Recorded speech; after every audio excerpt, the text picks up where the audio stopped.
मथुरा के CMO office से उठता ये धुआं लोगों में कौतूहल पैदा करता है तो धू धू कर जलती ये दवाओं की तस्वीरें मथुरा के मुख्य चिकित्सा अधिकारी कार्यालय की हैं, जहां जनपद के सबसे बड़े स्वास्थ्य अधिकारी की नाक के नीचे दवाओं में आग लगा दी जाती है। जलती हुई दवाएं सरकार द्वारा मरीजों को निःशुल्क वितरण के लिए भेजी गयी थी। नियमानुसार इनमें आग नहीं लगाई जा सकती। अगर दवाएं एक्सपायर भी हो जाती हैं तो उनको आग लगाकर नष्ट नहीं किया जा सकता। इसके लिए पूरी प्रक्रिया है जिसके तहत एक्सपायर दवाओं का निस्तारण किया जाता है। कुल मिलाकर तस्वीरें कहती हैं कि मथुरा में स्वास्थ्य विभाग द्वारा जरूरतमंदों को यहां दवाएं उपलब्ध न कराने की बजाय उनको आग के हवाले झोंक दिया गया, जिस पर अब जिम्मेदार खामोश हैं। मथुरा से धनीराम खंडेलवाल की रिपोर्ट।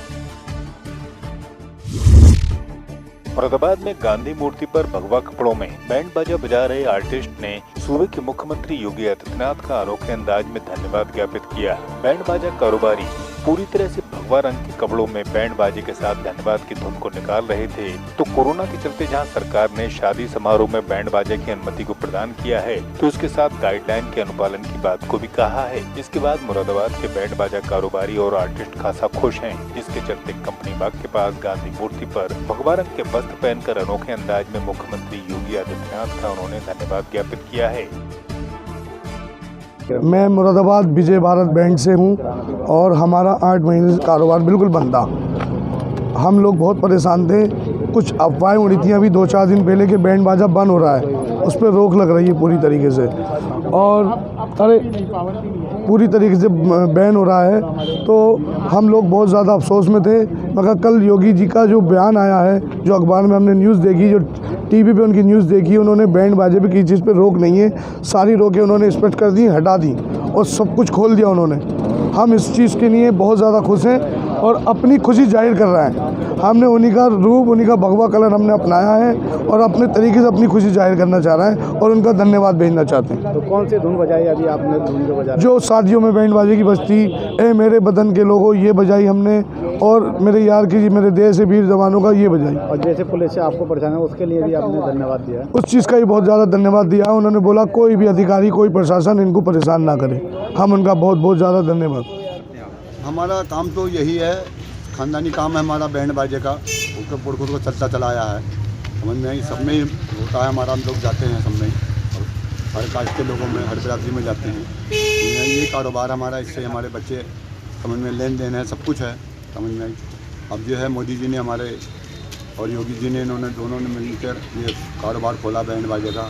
जब ये सुना था कि बंद होने वाला है, कोई बैंड बाजा नहीं बजेगा, कोई डीजे वगैरह नहीं बजेगा, तो हमारे प्राण निकल गए। मैंने कहा अरे बहुत बुरा हुआ। हाँ, लिहाजा उनकी बड़ी मेहरबानी मैं गुजारिश करता हूँ, बड़ी शुक्रिया अदा करता हूँ कि हमारी योगी जी ने ये हमारा काम खोला। सबका हमारा क्या, सबका ही जुड़ा हुआ है इसमें, सबका ही संबंध है, सारे लोग जुड़े हुए हैं, बग्गी घोड़ी लाइट हलवाई वगैरह सारे लोग हैं जुड़े हुए हैं हमसे, सभी खुश हैं। इसकी खुशी में हमने आज यहाँ पे मैदान में, कंपनी बाग के मैदान में अपनी खुशी से हम खुश होकर आए हैं और इस बात के लिए जाहिर करते हैं कि आपका बड़ा बड़ा धन्यवाद, बड़ी मेहरबानी है आपकी।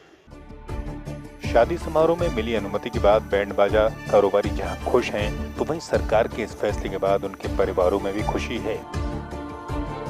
मुरादाबाद से दानवीर सिंह की रिपोर्ट। बरेली में लव जिहाद का मामला दर्ज हुआ है। बता दें कि 1 साल पहले आरोपी लड़की को लेकर फरार हो गया था, तो देवरनिया थाने में मामला दर्ज कराया गया था, जिसमें आरोपी ने लड़की पर धर्मांतरण का दबाव भी बनाया। लड़की के धर्म परिवर्तन की सूचना जैसे ही लड़की के परिजनों को मिली, तो लड़की के पिता की तरफ से धर्म परिवर्तन के आरोप लगाए गए। उत्तर प्रदेश की महामहिम राज्यपाल महोदया द्वारा उत्तर प्रदेश विधि विरुद्ध धर्म परिवर्तन प्रतिषेध अधिनियम 2020 को अधिसूचित किए जाने के बाद कल पूरे प्रदेश में यह अधिनियम, यह कानून, यह लॉ लागू हो गया।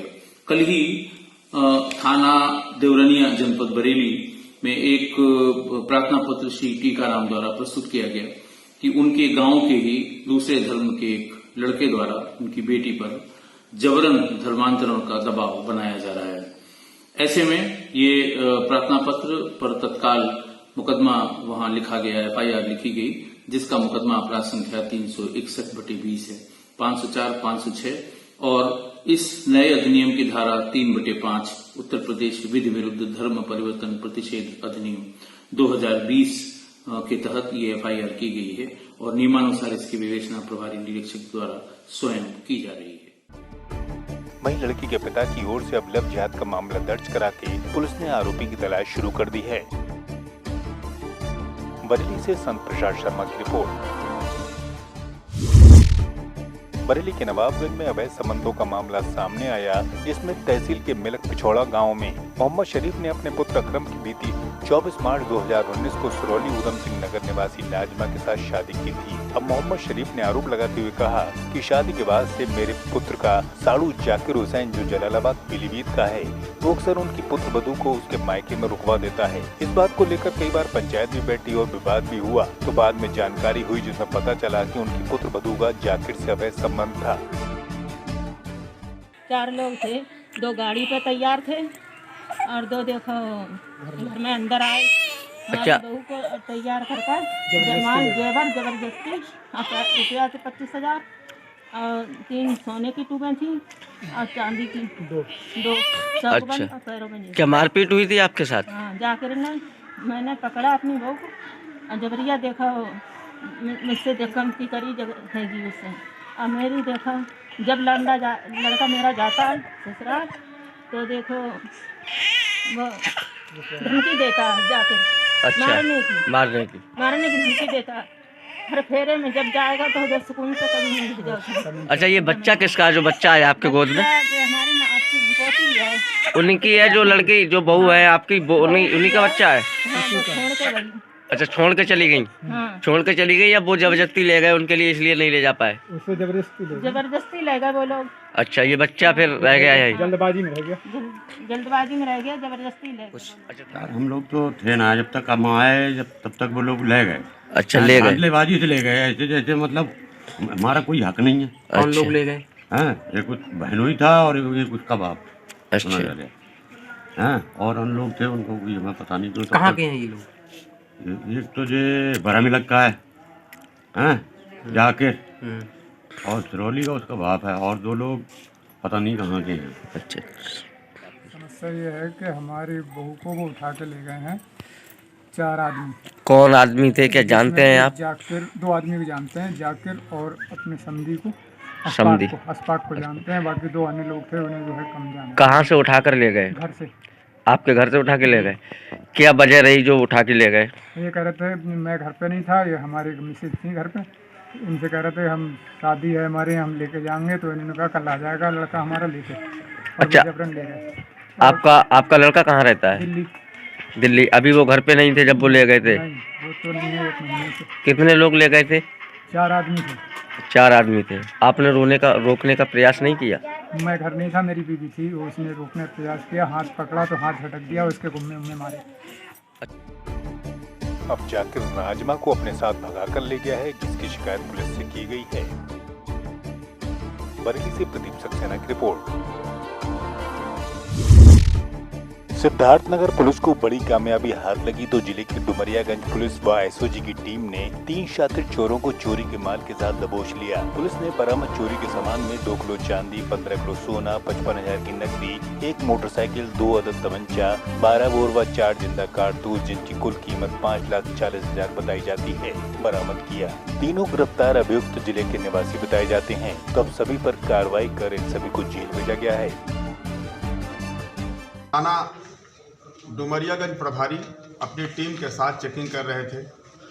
उसी बीच एक मुखबिर ने सूचना दिया कि यहाँ से कुछ दूर बंधा के पास कुछ लोग बैठे हुए हैं और आपस में कुछ माल का बंटवारा कर रहे हैं। सूचना के उपरांत तत्काल थाना प्रभारी मौके पर पहुँचे। वहाँ पर 2 लोग भाग गए, 3 लोगों को गिरफ्तार किया गया। गिरफ्तार व्यक्तियों में से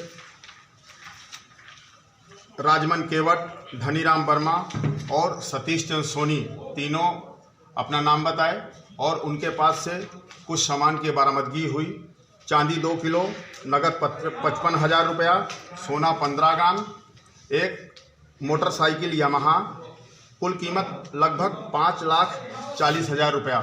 2 व्यक्तियों के पास 12 बोर का तमंचा और 2 कारतूसें भी मिली। पूछने पर यह ज्ञात हुआ कि थाना मिसौलिया एटवा, गुलहौरा और डुमरियागंज में विगत दिनों 7 चोरियां इन्हीं के द्वारा की गई है और उसी का ये सामान है जो बरामद हुआ है।